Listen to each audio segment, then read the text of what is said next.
Michelle, thank you so much for agreeing to do this. Oh, I'm yeah. really excited to talk about your research. But before we go there, I would like to just acknowledge that I'm zooming in from the lands of my Coast Salish cousins.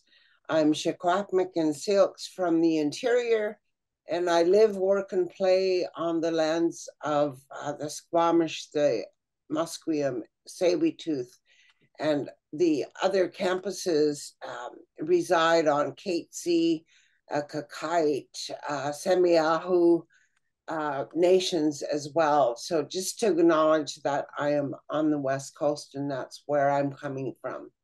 Can you just let us know where you're at and what lands you're on? Well, this is all of Mi'kmaq territory. It's we have 7 districts, and it covers New Brunswick, PEI, Newfoundland, Nova Scotia, and Quebec, and Maine. So we have and we share territory in New Brunswick and Quebec and Maine. So, but yeah, this is the English call it Mi'kmaq. We call it we're Old Nook, and Old Nook is because when you speak the language, the elders will ask you Old Nuisin, and it depends who you ask. Some people I've never ever been asked, Mi'kmaq, and it's like doesn't exist because the language is Old Nuisit, Nawen. So we're all Noog. And I think more and more people are starting to uh, reclaim that. So That's yeah. really good. So, what's the name of your home community? Oh, I'm originally from Wego Oma, and it's in Unamai, which is in English they call it Cape Breton. Mm-hmm. Yeah. So And it's where are you at now? I'm in an area called Maryvale, which is 10 minutes from Antigonish, which is where the university I'm currently at, St. FX University. So yeah, it's Really good. only like 2 minutes from the ocean, 5 minutes, I should say, from the ocean. Oh, beautiful. Lucky you. Yeah, we're surrounded. Well, the whole, I mean, Nova Scotia is it's surrounded by the ocean. Yeah. Yeah, It's, you were out here for a long time, right? In Vancouver? yeah, 27 years. Wow. Yeah. Long. Yeah, I miss it. It's like my other home. I know. I Yeah. know what that feels like. Yeah. But so tell me about your PhD program. You're a candidate now. What year are you in? And Oh, where are you at? I'm at the end. I'm just finishing up my dissertation. Um, Part of my dissertation was about um, creating a curriculum around the Konghwajuwi language, which is in English it's translated into suckerfish writing, because when the elders name the written language, they said that it looks like the what a suckerfish leaves in the sand. And so because it's my language is a very descriptive language, it's verb based, so that everything is you're describing what you see, Yeah. which makes it a very complicated language because everybody sees differently. So you can ask somebody, what does this, how do you say something? And you can ask that question to a room full of speakers and you'll get a room full of answers. And they're all right because it's their perspective. So it makes it a very complicated language. I think that's the same for many indigenous languages. How did you manage to maintain your fluency in language? I would go home in the summer My father, before he passed away, he was the Grand Chief, and every year we would have our annual gathering at the end of July. And because I worked in education, I had the summers off. So I would come home and I would spend most of that time with my elders just to keep, because they would only speak the language. So it was easy for me to continue that. And my parents only spoke the language, and my grandparents never spoke English, so it wasn't difficult for me to keep it. But I um, I was very lucky, even in Vancouver. I had a friend she's passed away now, but she married a fellow out in Vancouver, and she was originally from Cape Breton, and her and I were able to communicate while we were there. And Oh, that's cool. yeah, and Shirley Bears and her husband lived in Vancouver, and he's Mi'kmaq, and from Elsipogtog, Peter Clare, and so there was always someone that I can communicate with. And of course, when you call home, you only speak the language, right? So I don't know. It's just people ask me that quite often, and I just knew. Even when I remember when I first moved to Vancouver, I was surprised people my age didn't know their language. Yeah. And I was determined never to forget it because I saw the importance. Yeah. Yeah. And I thought, okay, I really need to make sure that this stays with me. Yeah, And that's amazing insight because yeah. I mean, not many people, especially when the impact of the residential school and how our parents were taught to be ashamed of, the language. Yeah. And we were, being from we weren't, our community is not near a bigger town, like Mm, a bigger city. mm-hmm. I think we were fortunate to have, my parents spoke only the language. My grandparents only spoke the language. And so I think we were fortunate that way. Um, I moved to Cape Breton because I was born in Boston. I moved to Cape Breton when I was a toddler. So that's all I knew. Whereas Right. my older brothers and sisters came a few years after me, and he always tells me that I speak the older dialect. Uh-huh. And but but that's his perspective of the language. And so, but I guess that's true because my father's mother lived with us until I was 2. When she passed away when I was 2. So there's all of this. You have this memory knowledge, right? Yeah. Yeah. Yeah. And it's in our genes. I mean, it's in our Yeah. blood, I think, Yeah. It is. because it's like if I know I grew up with only the language too. My grandmother would only speak to me in the language. But I find it really interesting now when she comes to me in dream, she speaks to me in English. Ah, wow. So I don't know whether she knows, that I haven't kept it up, right? Because I Oh, didn't, she knows. yeah, I didn't have language speakers around me, right? So it sounds like you come from a big family too. Yeah, I mean, I it depends.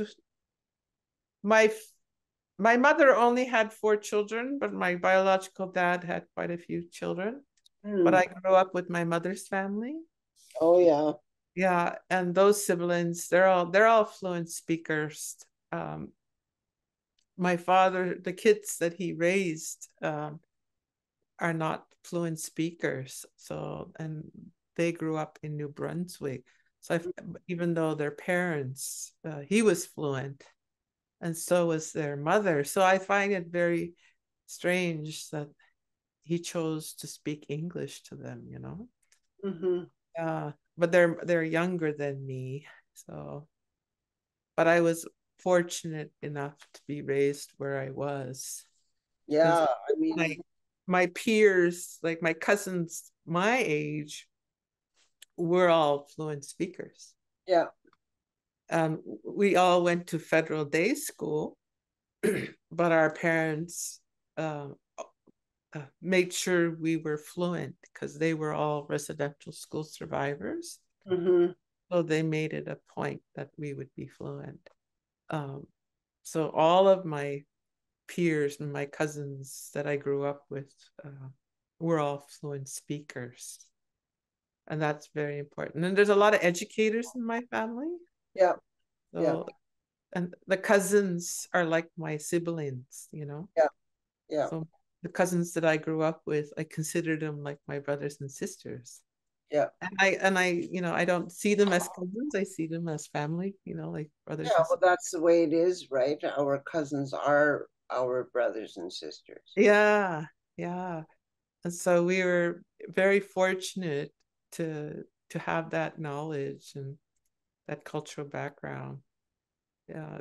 Yeah, I remember when we talked a couple of weeks ago when we were arranging to do this, you told me that your father had passed and two of your brothers had passed Yeah. time that you were in your PhD program. So tell me about how that impacted your work. Like, because I don't think that people understand how we are affected, when someone in our immediate family passes. Oh my God. My father died uh, the year I came home, Oh, 2017. And so right away, and when he died, and my elder that I was going to um, mentor from, she died. And then another elder who was close to my biological mother, she died. So there was like one after another. So I felt very at that time, I thought, well, this is crazy. What am I going to do? And then I overheard somebody say at a wake that their job here on in this world is done. And I thought, their job here is done. And it kind of, it woke me up a bit. And it's like, that's right. Whatever they needed to do in this world is now complete. And it's my turn to to move this language forward in the way that I know how, which yeah. is as an artist, as a poet, and because my elder that I wanted to work with, she did it her way, and but she planted the seed, Mm-hmm. and I ended up thinking, well, I'm going to be planting seeds for someone else. And that's how the language keeps moving and stays Yeah, alive because yeah. your job is to plant seeds. Yeah, please explain because I find your PhD really complex and really intriguing in terms of how you weave the language into your art and into your scholarship.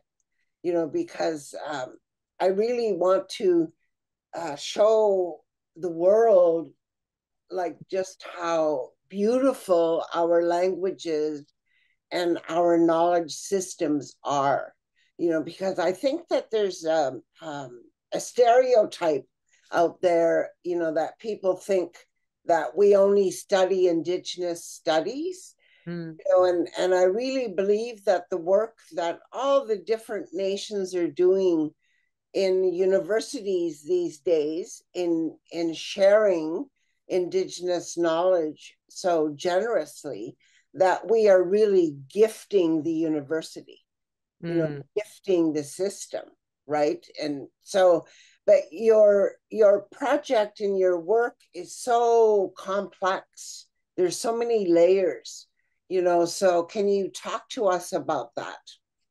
about the role of language in your work. Ah, well, that well they call it in English, the settlers call it hieroglyphics, and we were not brought up, or I wasn't raised to be a fluent reader of the hieroglyphic language, the Gonghwajuigasical language. And I often wondered why. And it kept coming back into my life for since I was 21. I remember when I was doing my undergrad at University of Toronto, and a friend of mine from Ilsibuktu came home with this article that she found, and some anthropologists or linguists compared our language to the Egyptian language, and immediately uh, put down our language and saying that our language wasn't as old. And yet that was debunked years later, because it turns out our language is older than the Egyptians. So, but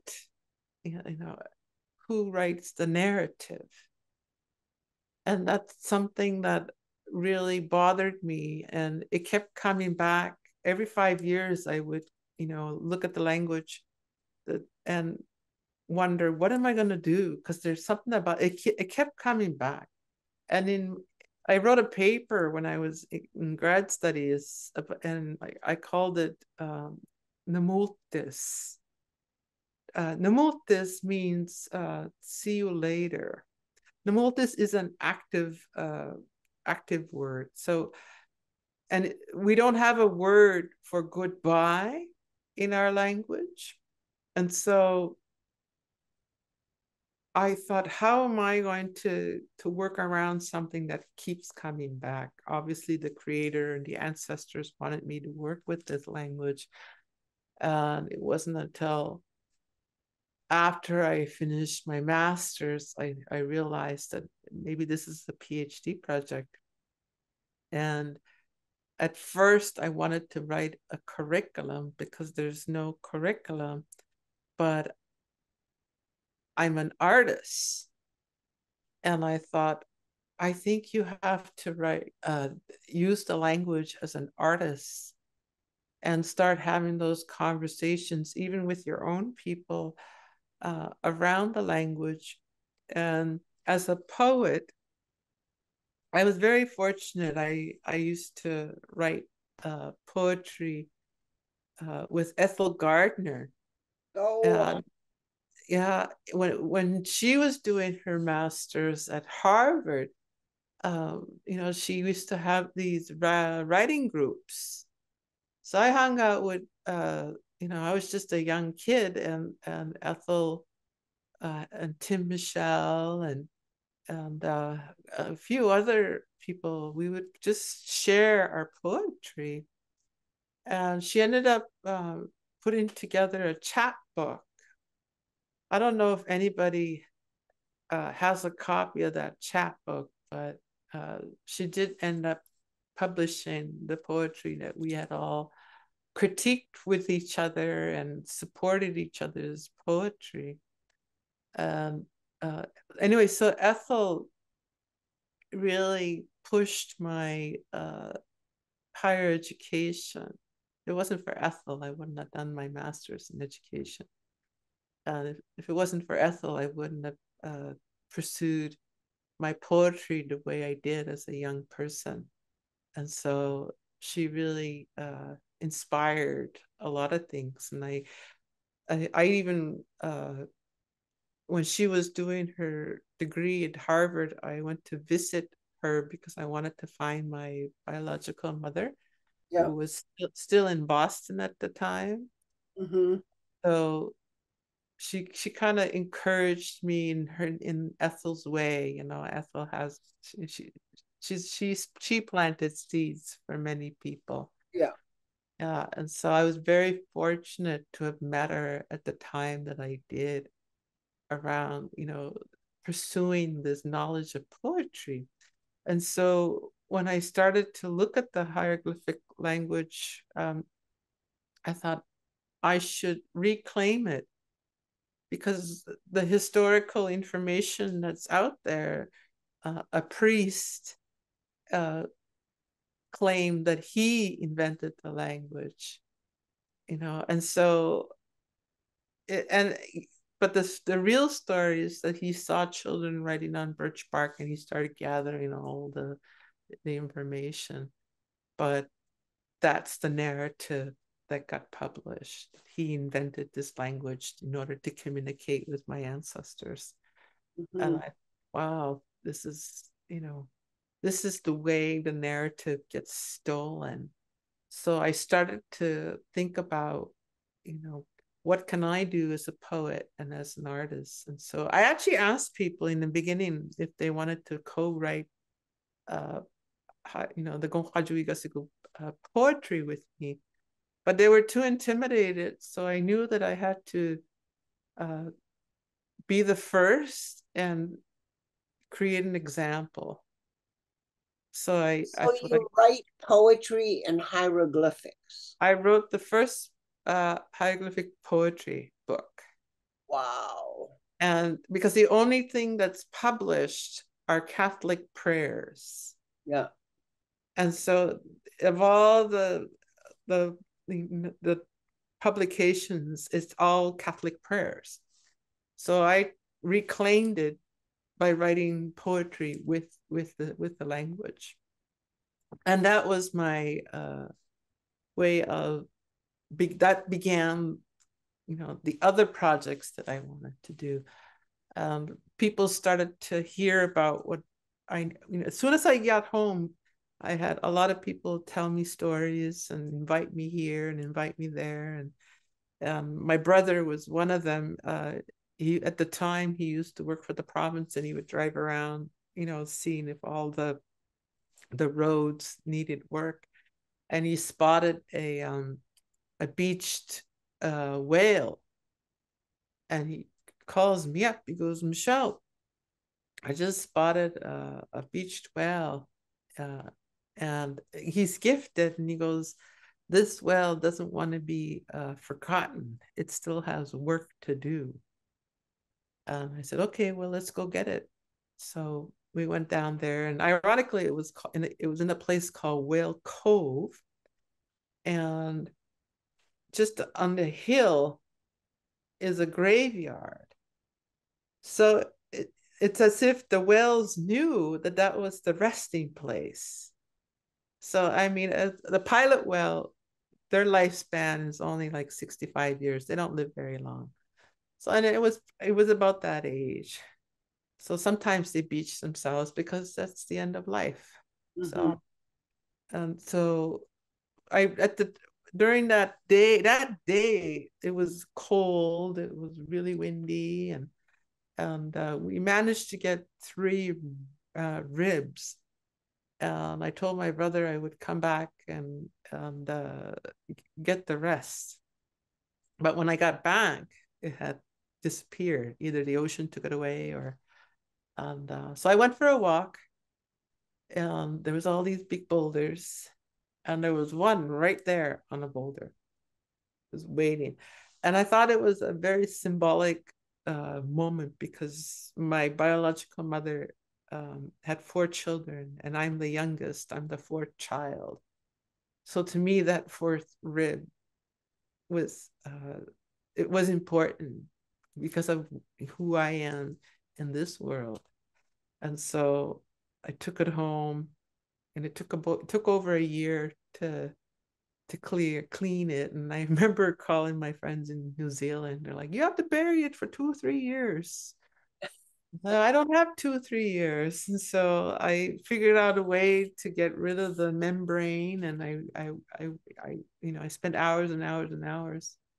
And I started to, I didn't work on it right away because I didn't want to disrespect the whale. Because I remember my brother kept pestering me. He goes, "What are you gonna do? What are you gonna do?" And I'm like, "Well, I'm gonna carve the language on it." "What are you gonna carve? What are you gonna carve?" And I'm like, "What?" I'm like, "I don't know yet." I said, "It'll come. it'll come. And, I would smudge and pray and just, I didn't rush it because one, I wanted to respect the well, and I wanted to make sure that what I did was meaningful. And so one day I thought, you know, why haven't I started, carving this well? And then I realized, all those years I spent in Vancouver, I used to have these poetry readings where I would invite poets and we would come together and we would read. We would put on these events at Rhizome, and I thought I have this gift of bringing people together and sharing. So this means I have to go out there and invite people to participate in this process. And as soon as I did that, I tell you, it was like boom, boom, boom. I think the ancestors were so happy. And every single project I did after that, I invited people to participate. And it's like magic, when when it's supposed to be inclusive rather than exclusive, because the language was meant to be shared in a way that, and not just with my own people, but with everybody, because everybody was under the impression that we didn't have a language. And so once I realized that I had to open it up, then I got so many invitations to go everywhere to share the work, to share the language, and it kind of expanded my art portfolio. So it's an accumulation of wonderful things that So are you writing about that process in your yeah, dissertation? yeah, I am. Yeah. Okay. And so your language is informing your quotes unquote theory and methodology, right? Yeah, yeah. It kind of, you almost, but you have to, you know, from an Olno perspective, from an Indigenous perspective, you have to be very close to spirit in order for you to do the work properly, to do the work respectfully, which is why you could not rush the process. So when I finally realized what I was going to do with the well, I started to ask people questions. I asked them one question. I said, if you could tell the whale anything, what would you say? And Mm. I gave them the dictionary. I said, choose a message, a message to say to the whale. And with your permission, I'll carve it onto the whale. And so people came to my studio, or I went to a high school with all of these Mi'kmaq youth, and they chose messages because they were so honored to be asked, and they were so honored to see the whalebone. And elders, you name, there was all kinds of participants that took part in this, and then I chose one part of the whale to talk about how the climate climate change impacts the whale's environment. And I did that because there was an orca whale mourning for her baby in Victoria for 17 days. Remember? I remember that so She, clearly. she carried that baby for 17 days. And I thought, I have to tell that mother's story, because humanity killed her baby. Yeah. The greed. And so I thought, okay, I'm going to make sure that one of the part of the whale talks about the impact climate change has on the whale's environment. Mm-hmm. And in that way, the whale's work is continuing, Mm-hmm. which is what it wanted when my brother told me that day that the whale was not finished. And So so is the whale a part of your guys' stories? there are whale songs, yeah. And so this is what's interesting is that people started telling me the connection and old songs, old whale songs. So yeah, there are connections to the whales in my culture. Mm, So, but things happen when they're supposed to happen, yeah. and not before, or because it wasn't always. And being, having lived in Vancouver for so long, I remember hearing the whale songs from the West Coast perspective, and I was always intrigued by that. It's like, why does that song, why is it calling me, and Why does when it I, feel? Yeah. when I was in New Zealand, when I was 25, I went to New Zealand to apprentice with a Maori carver, and I ended up carving a whalebone, and I wore that whalebone for about 25 years. And then I went and I don't know how many dreams I had. And that whale guided me all those years. And I remember having this dream, and all of these whales just stood up and they greeted me. And one of them came over and it turned into a woman and said, "You're on the right track with your writing. We have been nudging you along." And I remember waking up thinking, oh my God, okay. And so when NASA happened in, what was it, 2019? When Before was COVID. before COVID? Because Lee Miracle and Columba were with me in NASA. And I took that pendant that I carved 25 years before. I remember thinking, this whale has finished its job. Yeah. I have to take it home. Mm-hmm. So while I was in Hamilton, while I was in New Zealand, I thought, okay, I have to take this home. And I met a lot of people, and nothing was happening. And all of a sudden, the hosts of the graduate part of the whole, because one of the Maori hosts uh, gave us an opportunity as graduate students to share our work. So we had a weekend of meeting other scholars who were doing their doctorate degree. And I met a scholar from New Zealand, and she was Samoan actually. Mm-hmm. And uh, when the organizer looked at me, she goes, "You're a poet. You're a poet. You guys should read." And we're like, "Okay." So we got up to read, and I'm like, okay, let's have a poetry showdown. I'll read a part of my work and you read a part of your work. And I was like, and so that's what we did.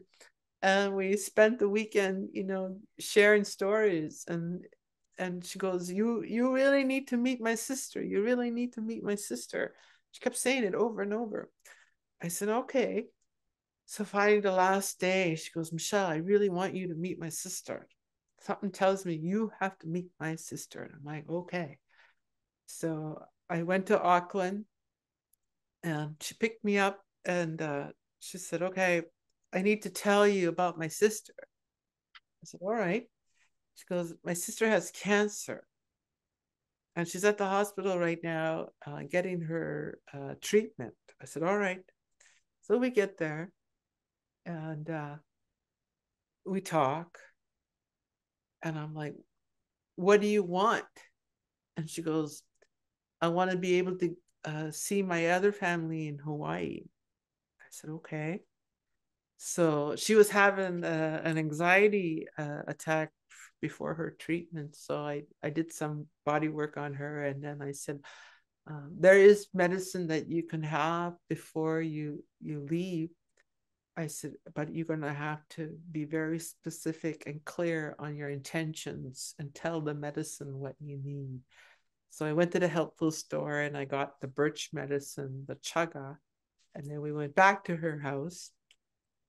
And I made the tea and I told her what to do and how to, I said, acknowledge the medicine, it's alive. And so that's what we did. And then on my way to the airport, I realized, oh, this is supposed to be given to her, because a couple days before that, somebody had given me a bone pendant. Um, I lost it at the beach. Oh, wow. And I thought, oh, because I hadn't returned the whalebone yet. Oh, And I thought, oh, okay. So on my way to the airport, I told Fatui, I said, Fatui, I said, I think, I said, your sister's moving on to the next world. Can you ask her to take this whalebone with her? I said, are you going to cremate her? She goes, yeah. I said, this whalebone has finished its job. She goes, okay, I'll do that. And so she went back to her sister, and her sister agreed. And that's what they did. And then when I arrived in Canada, because we had posted on Facebook that I had lost this pendant, by the time I got to Canada, that bone that I lost at the beach, the ocean gave it back. mm, And I thought, wow, because I hadn't done what I was supposed to do, which is yeah, why the ocean took.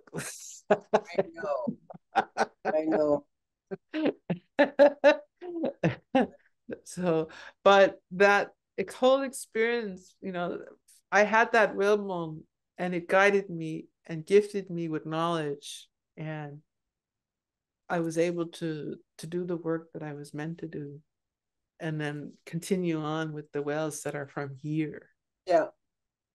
So, so yeah, so each project, and then I'm going to show you. This is my latest Yeah. work. Is that some of your work up there? You see those boxes? Yeah. That's my latest work. Oh. And those boxes uh were done with I was invited to be an anchor artist last couple years ago, and I put together a workshop for the community, and so people showed up, and then Kamloops announced the 215 children that were found. Yeah, So that's I asked the participants, uh, let's honor the children. So choose a message that honors the spirit of the children.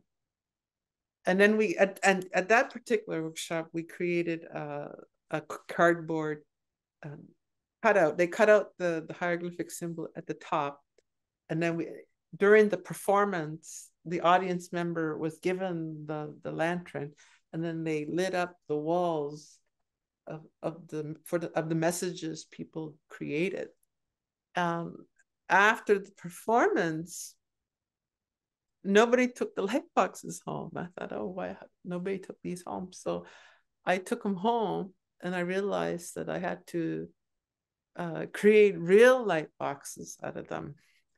So I submitted the proposal to Nocturne, which is it's like a art festival at night, mm-hmm. and they accepted it, and I created those light boxes. So each light box has a projector with the message that the people chose, and when you walk by it, it lights up the ceiling, lights up the sky. So Very it also activates by sound. So you could sing, and it'll light up. wow. That So is very cool. it's a very powerful piece, because I showed it to my people a couple of weeks ago, and I had an elder thank me, because she goes, Michelle, I know that I'm blocking out some things that I don't know why I'm not remembering. And I said, you're not remembering because it's, the ancestors are protecting you. Mm-hmm. And it's okay not to remember, because she's in Mm-hmm. her 80s now, right? So, I had, because I have this map during the festival. I blew up this big map of all the residential schools that, I think, um, people left messages. Uh-huh. And I did the same thing. I brought the map with me, and everybody that participated left a message for the children. And that's the next project I'm going to work on. So there's a continuation of active participation from the community, but also um, giving everybody an opportunity to to heal. The language is becoming a healing tool and a learning tool at the same time. Mm-hmm. So, Mm-hmm. it's and So which faculty are you working with at SFU? uh, education. Oh, Yeah, it's a philosophy of education degree. mm, So I think it's I don't know, there's branches of yeah, education. Yeah, yeah. yeah. I think So, that and I know in our previous conversation, you talked about you're going to leave the academy. Can you yeah. talk to me about that and why you're doing that? Yeah, I wasn't treated very well. And I knew that when I walked into this job, because I've had friends from across Canada who are professors who are not content in their positions because of the racism and misogyny, and I thought, okay, I'm going to give this university 5 years, and I hope that that I'm wrong. I hope they're different. They weren't different, and so when we had the hurricane, we had a hurricane last fall. They really showed their true colors, and then before the hurricane, I was given a hard time, and over things that didn't shouldn't have been a huge deal, but they created it. And I thought, wow, my pedagogy was questioned, and they're like, well, what is your pedagogy, Michelle? I'm like, what do you mean, what's my pedagogy? I said, this institution hired me for my Indigenous pedagogy. I said, maybe you should have a conversation with the dean that hired me. Mm-hmm. And that meeting was about something else. And I was just kind of blown away by the way I was treated, and I was really disrespected. And I thought, wow, I, I don't deserve to be disrespected. And this person was looking for ways to just instigate something. And then the hurricane happened, and when you're up for tenure, you have to submit a dossier. And the hurricane uh, disrupted power, disrupted internet. I had no power or internet for 10 days. And the university, is in town. So they got power and they expected everybody to go back to work. I'm like, well, many people couldn't even get out of their driveway.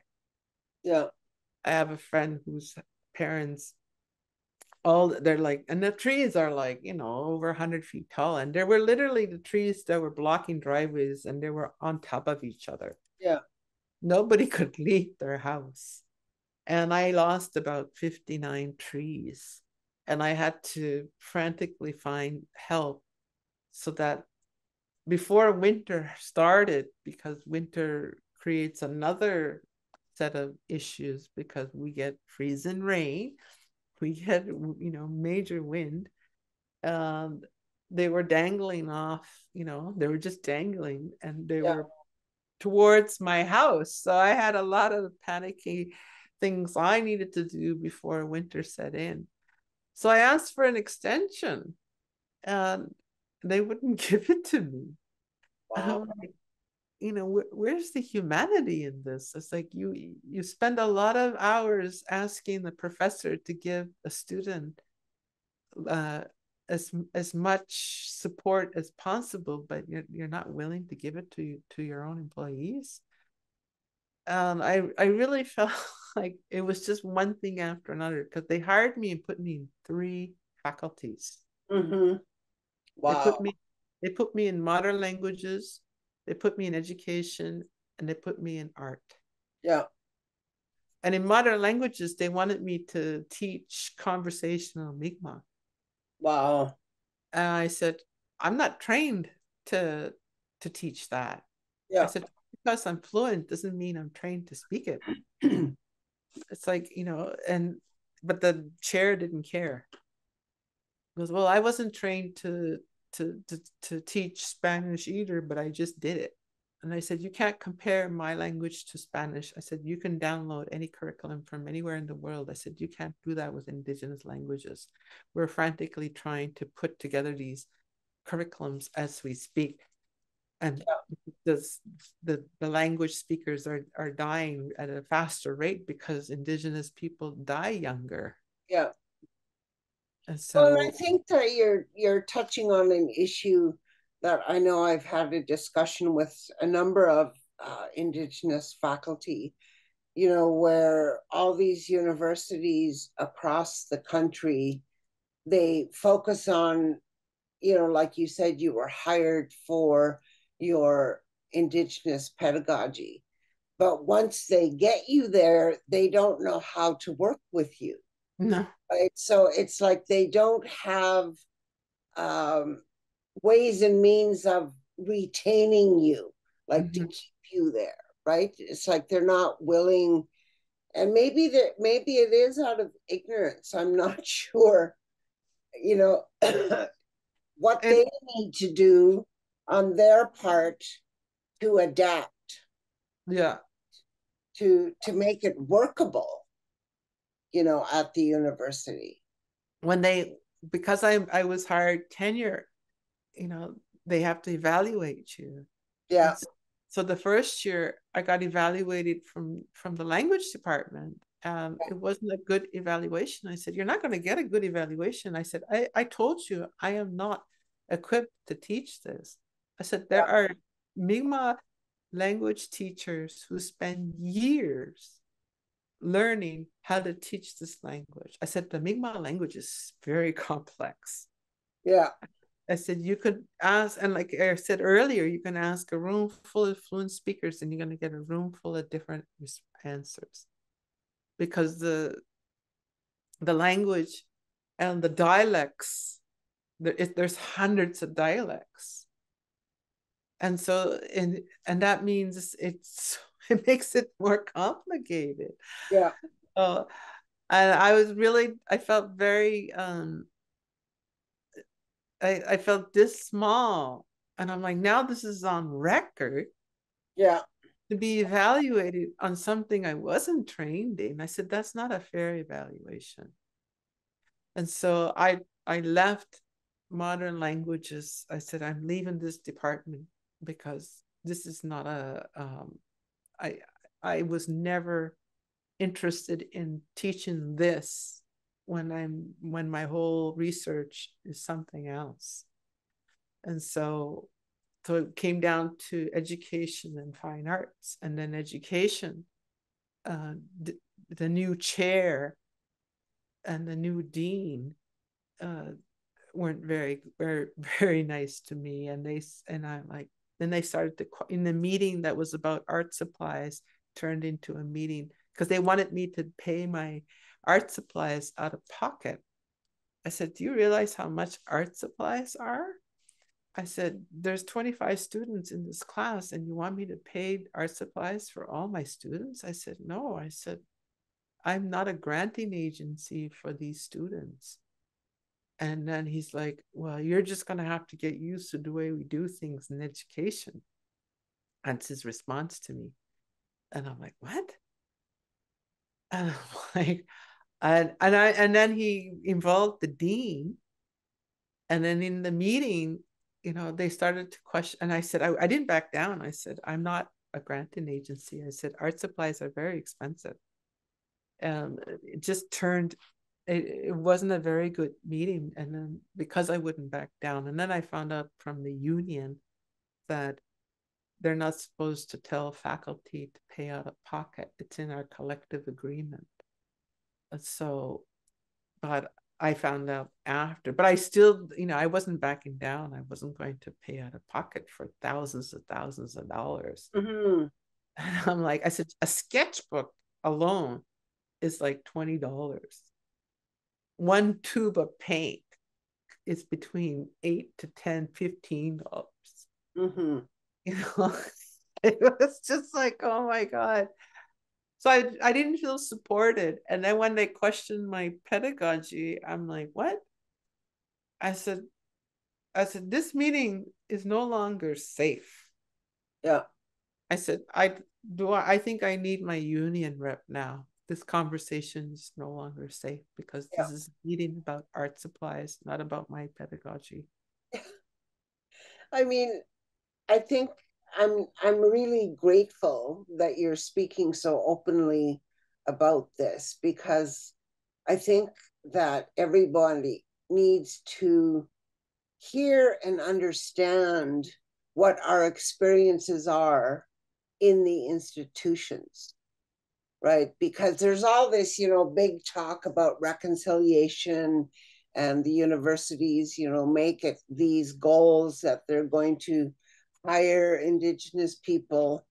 But it's like, how long do we stay here, right? And everyone assumes that because we're doing these higher education degrees, that we want to teach in the university, and that's not necessarily true, right? It's like, I know that personally I did my degree to satisfy a whole other thing, right? But I had no intentions of teaching, because I have a number of friends, who are tenured profs, and I had listened to them over the years of the things that they had gone through, and there was no way. It's like, I'm not willing to be treated the way that you were talking about. Yeah, yeah, absolutely. Am I getting blurry? I have to turn on my Yes, lights. you are a little bit blurry. I just finished painting my kitchen. Okay, are those hieroglyphics on your curtains? Yeah, that's one of my photographs that I turned into curtains. Oh, wow. Yeah, I have a website. I found this company that makes uh clothes and accessories, Right. and yeah, even this is Oh, okay. I don't even know. This actually means listen to us. Oh, that's a And good one to be wearing. Marie Baptiste edited this journal, and she asked me if she could use one of my images, and I gave her this one. I said Uh-huh. it's on the cover of one of her journals that she edited. So Really cool. yeah, yeah. So So what's next for you? What are you up to once you leave that university where you're at? yeah, I decided I'm gonna work with other artists and start an Indigenous traveling art school. Yeah, I think that yeah, go back to working with the communities and people and share the art directly. And yeah, and I want to be able to work with uh, either art therapists or people who work in healing and combine the two, because when people create art, a lot of things emerge and they're going to need support, Yeah. you know. So that's part of the goal. Yeah. So yeah, and be a full-time artist at the same time. Mm, Yeah. that's So very different than being an academic. yeah, yeah. Yeah. I have people wanting to collaborate, so I'm collaborating with quite a few people on different projects. And so yeah, I think the freedom of the hierarchy, you know, it's okay for them, but it's not for me. Yeah. I have no interest in working through a hierarchy that is not ready. They're not really ready for us. Yeah. They think they are, but they're not. Yeah. You can't treat people badly. You just can't. It's like, yeah, I don't. I didn't get. I knew, like you did. You listened to your friends, and I listened to my friends, and I remember thinking, I'm going into this knowing how my friends have been treated, Yeah. and I was hopeful that this would be different, but it wasn't. Yeah. Um, That's what I mean. It's like it's a top of the political agenda all around these reconciliation dialogues. But in it truth, the real reconciliation is not happening. No, they're not ready. They don't know what it is. Yeah. Um, it's and if you're gonna disrespect somebody, who's learning and who's trying to figure out the system that they created a long time ago, uh, you don't criticize them. You don't put them down. You don't corner them Yeah. in their own territory. To be disrespected in my own territory. It's like, oh my No God. kidding. No kidding. Yeah. No So money is worth that. No amount of money is worth that. no.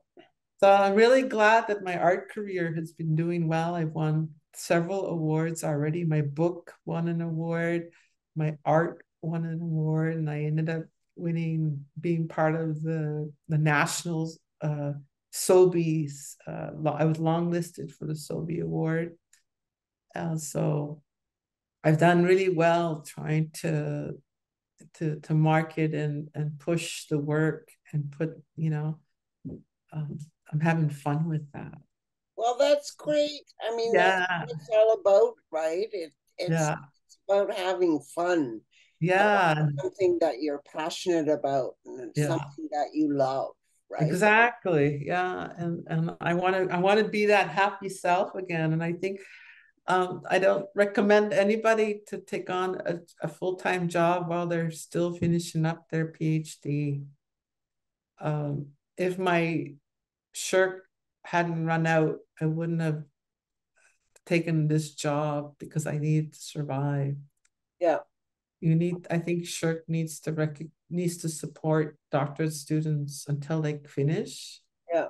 Um, because trying to work full time and trying to finish up your degree is difficult. I'm 'Cause- so glad you said that because I talk to a lot of graduate students, and I really recommend to them that they not take a full-time job while they're doing their academic work, because it ends up taking you completely away, right? Because you need yeah, to focus. yeah, and because they put me in three departments, and I don't recommend that either. I say, stick with one department. I think Yeah, they set me up to fail, to be honest with you. yeah, Um, I don't think I should have just been in the art department and the art department only, which I really enjoy, and I wish that I was able to just stay in that art department. But it was the education dean that put together the job for me, and right. he's retired. So and then yeah, it's So but when do you think you're going to get to writing your dissertation? Well, yeah, that's the thing. I'm trying to finish it up right now, and I'm hoping that I can defend, either this summer or in the fall. But Oh, good. yeah, I need to let it go, and that's the Yeah. thing. That's It's like you want to close that chapter, right? Because yeah.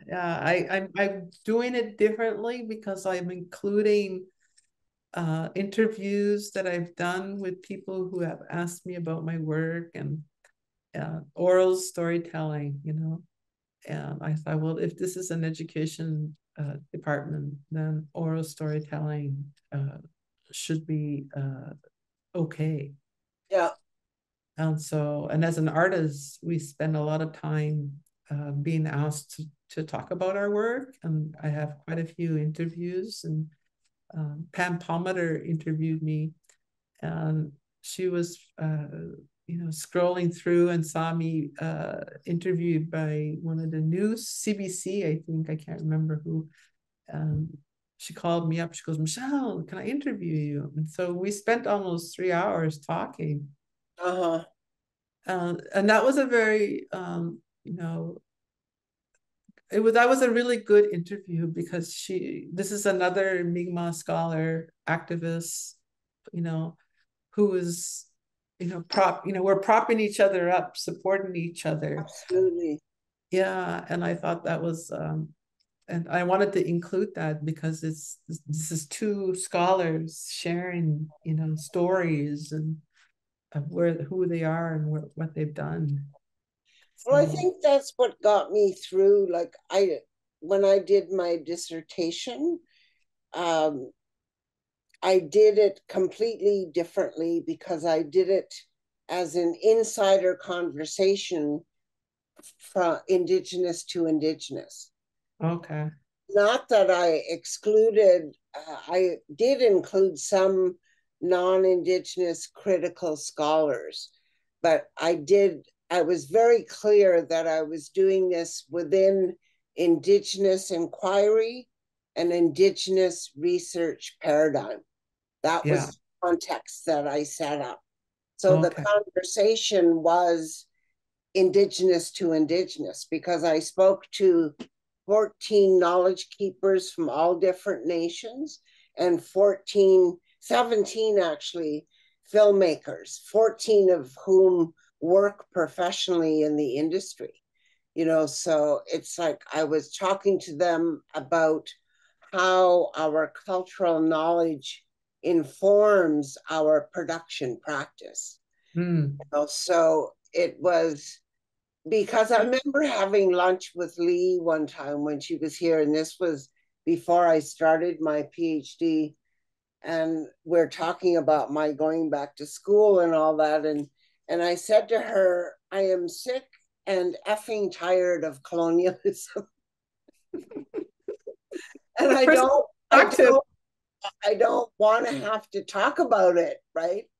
And because in all the other things I had done, like even when I was doing the film and TV stuff, it was like we always had to be explaining where we were in this imposed colonial system, right? So Yeah. I was determined in my PhD that I wasn't going to do that. Mm.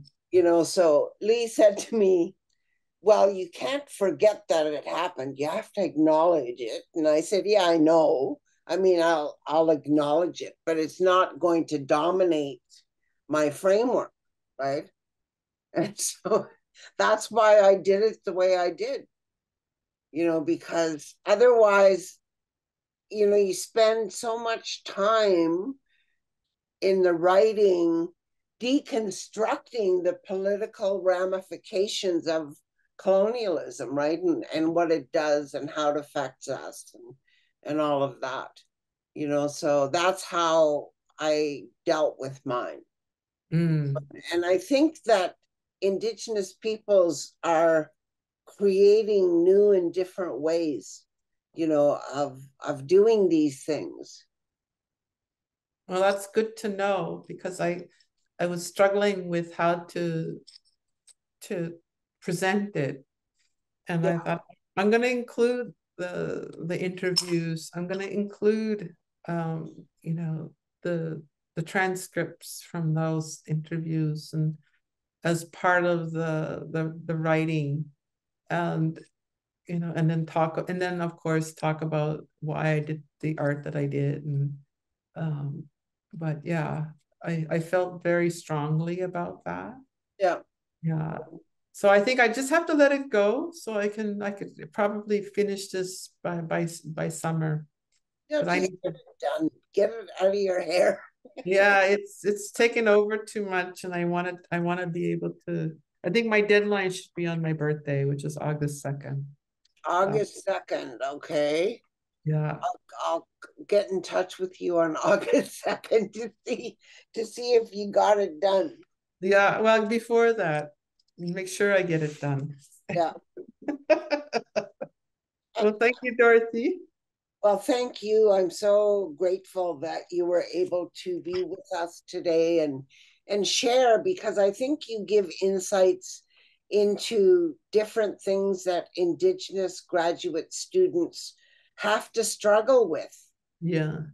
within, and the things, and you have to really think about um, how are you going to strategize for yourself, right? I mean, to maintain your what is it? Everybody keeps talking about our well-being and how to take care of that, in a holistic way, and in a way that works for us. But It's yeah, hard because being from where I'm from in Cape Breton, there's 5 communities and you're connected to all of them.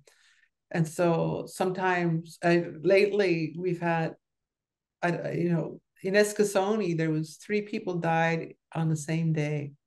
And oh, you're connected, and you're connected to all of them. And then, and the expectations of going to these wakes, people, non-Indigenous people don't realize how many wakes and funerals we go through.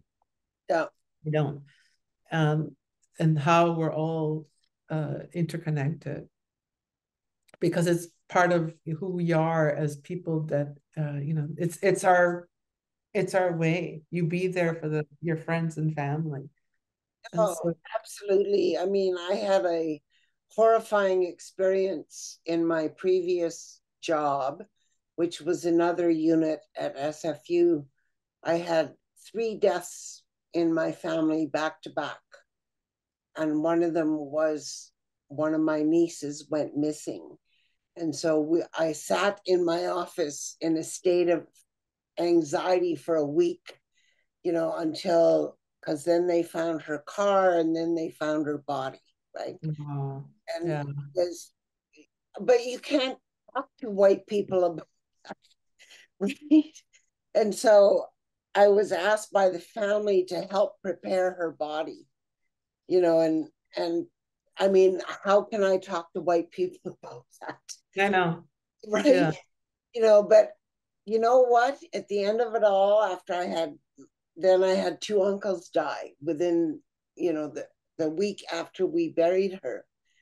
And then my boss asked me for a death certificate to prove that these people had died. See, there's the disconnect. Yeah. And yeah, I they don't get it. They never will. And that's the part. I think that's why I'm so glad I'm going to be, creating opportunities for our people, and because I'm going to have intergenerational participants. So if a grandparent wants to take an art class with their grandchildren, they can. That's so cool. If and Oh, the aunties and and their nieces and the uncles and their nephews, intergenerational creativity. Yeah, we have a 13 moon cycle, and I'm going to create the calendar around those 13 moons, and it'll right. all connect back to the land. Yeah. And reclaiming the hieroglyphic Oh yeah, yeah, language is, I yeah, mean, you're giving such a gift to your people, yeah. right?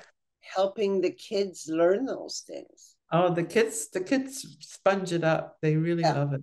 yeah, Yeah, yeah. absolutely. So I hold my hands up to you, my dear, Thank for you. your work.